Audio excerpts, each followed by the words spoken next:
कहा जाता है कि ये 7 चमत्कारी तीर्थ आत्मा को वैतरणी पार करा देता है।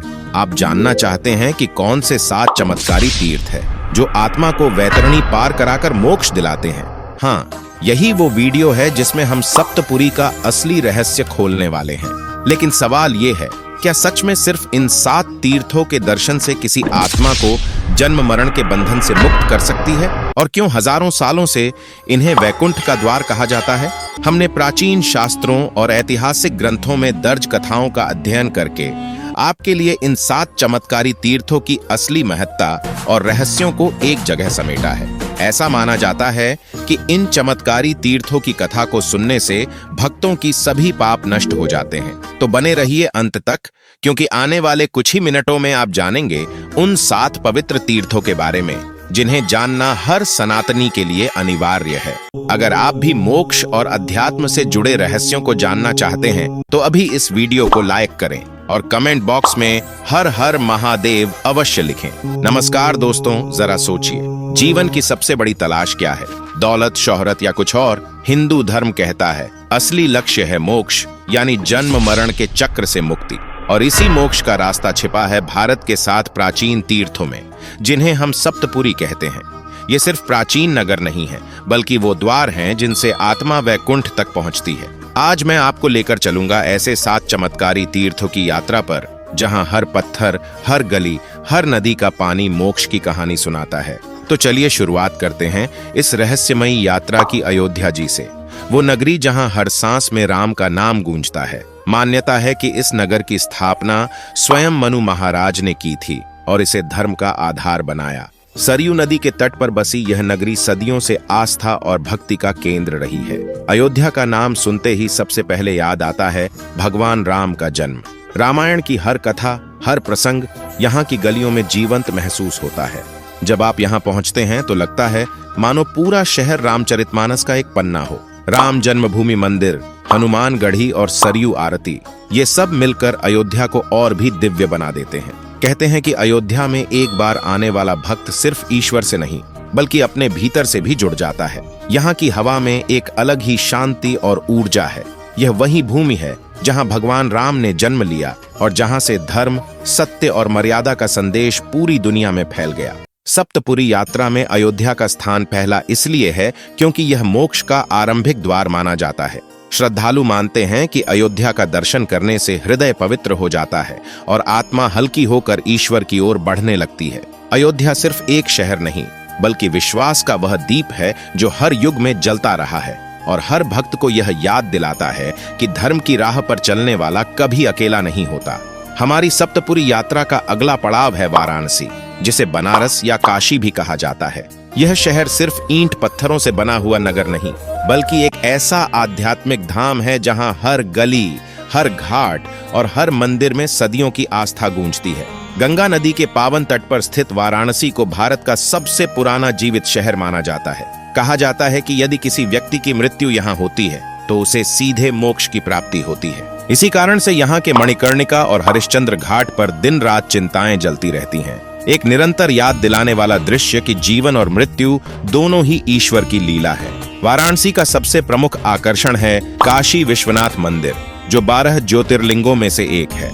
यह मंदिर न केवल आस्था का केंद्र है, बल्कि हर भक्त के लिए एक अद्वितीय अनुभव भी है। शिव की नगरी में गूंजते हर हर महादेव के जयकारे से वातावरण जीवंत हो उठता है। संध्या के समय दशाश्वमेध घाट पर होने वाली गंगा आरती का दृश्य तो ऐसा होता है मानो धरती पर देवता उतर आए हों। वाराणसी हमें यह सिखाती है कि मृत्यु कोई अंत नहीं, बल्कि आत्मा की अनंत यात्रा का अगला अध्याय है।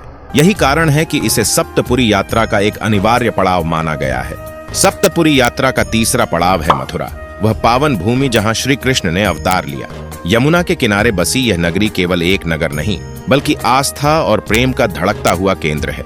जैसे ही कोई श्रद्धालु मथुरा की गलियों में प्रवेश करता है, ऐसा प्रतीत होता है मानो कानों में बांसुरी की मधुर तान गूंज रही हो और हर धूल का कण राधा कृष्ण के प्रेम से सराबोर हो। भागवत पुराण में कहा गया है कि जो भी श्रद्धा से मथुरा में स्नान करता है या यहाँ श्री कृष्ण का स्मरण करता है, उसका जन्म मरण का चक्र समाप्त हो जाता है। यानी इस भूमि पर मृत्यु होना स्वयं मोक्ष की प्राप्ति का संकेत माना गया है। इसीलिए मथुरा केवल श्री कृष्ण जन्मभूमि ही नहीं बल्कि मोक्ष की सीढ़ी भी है। मथुरा हमें सिखाती है कि भक्ति का वास्तविक सार प्रेम है, ऐसा प्रेम जिसमें न स्वार्थ है न अहंकार बल्कि केवल त्याग और समर्पण है। राधा और कृष्ण का दिव्य मिलन यही संदेश देता है कि परमात्मा तक पहुंचने का सबसे सरल मार्ग है प्रेम और भक्ति। जब साधक यहाँ आता है तो उसका हृदय किसी तर्क या सिद्धांत से नहीं बल्कि भावनाओं की गहराई से ईश्वर में डूब जाता है। यमुना किनारे का हर घाट, हर मंदिर, हर वृक्ष भक्तों को यही अनुभव कराता है कि प्रेम ही सच्चा मार्ग है और इसी प्रेम से वैकुंठ के द्वार खुलते हैं। मथुरा इसीलिए सप्तपुरी यात्रा का महत्वपूर्ण पड़ाव है, जहां भक्ति और प्रेम मिलकर आत्मा को मोक्ष का मार्ग दिखाते हैं। सप्तपुरी यात्रा का चौथा पड़ाव है हरिद्वार, वो नगरी जहां धरती पर उतरती है मां गंगा और जहां हर कदम पर आस्था की गूंज सुनाई देती है। कहा जाता है कि यहाँ गंगा जी में डुबकी लगाने मात्र से जीवन के सारे पाप धुल जाते हैं और आत्मा हल्की होकर मुक्ति की ओर बढ़ती है। हरिद्वार का नाम ही बताता है हरि का द्वार यानी भगवान का प्रवेश द्वार। यहीं से 4 धाम यात्रा की शुरुआत होती है और यहीं हर 12 साल में लगता है विश्व प्रसिद्ध कुंभ मेला। लाखों श्रद्धालु जब गंगा स्नान करते हैं तो पूरा वातावरण मंत्रों और आस्था से भर उठता है। सबसे अद्भुत अनुभव है हर की पौड़ी की गंगा आरती। जब सैकड़ों दीप गंगा में बहाए जाते हैं और चारों ओर शंख घंटियों की आवाज गूंजती है तो ऐसा लगता है मानो खुद गंगा माता अपने भक्तों को आशीर्वाद देने आई हो। उस पल में भक्त और ईश्वर के बीच की दूरी मिट जाती है। हरिद्वार केवल एक तीर्थ नहीं बल्कि वो स्थान है जहां मनुष्य खुद को शुद्ध महसूस करता है। यहाँ का माहौल हर उस आत्मा को सिखाता है कि मुक्ति पाने के लिए ईश्वर की शरण में आना ही पर्याप्त है। इसीलिए हरिद्वार सप्तपुरी यात्रा का एक अहम पड़ाव है, एक ऐसा पवित्र स्थान जो हमें याद दिलाता है कि मोक्ष केवल मृत्यु से नहीं बल्कि भक्ति और आस्था से भी पाया जा सकता है। सप्तपुरी यात्रा का 5वां पड़ाव है कांचीपुरम, जिसे दक्षिण का काशी भी कहा जाता है। तमिलनाडु में बसा यह शहर न केवल मंदिरों का घर है बल्कि भारत की आध्यात्मिक धड़कन भी है। कांचीपुरम की पहचान है इसके भव्य मंदिर और प्राचीन इतिहास। यहाँ स्थित कामाक्षी अम्मन मंदिर को शक्ति का केंद्र माना जाता है। कहा जाता है कि यहाँ दर्शन करने से साधक की सभी मनोकामनाएं पूरी होती हैं। वहीं वरदराजन पेरुमल मंदिर और एकांबरेश्वर मंदिर अपने स्थापत्य और धार्मिक महत्व के कारण दुनिया भर से श्रद्धालुओं को आकर्षित करते हैं। लेकिन कांचीपुरम सिर्फ मंदिरों तक सीमित नहीं है।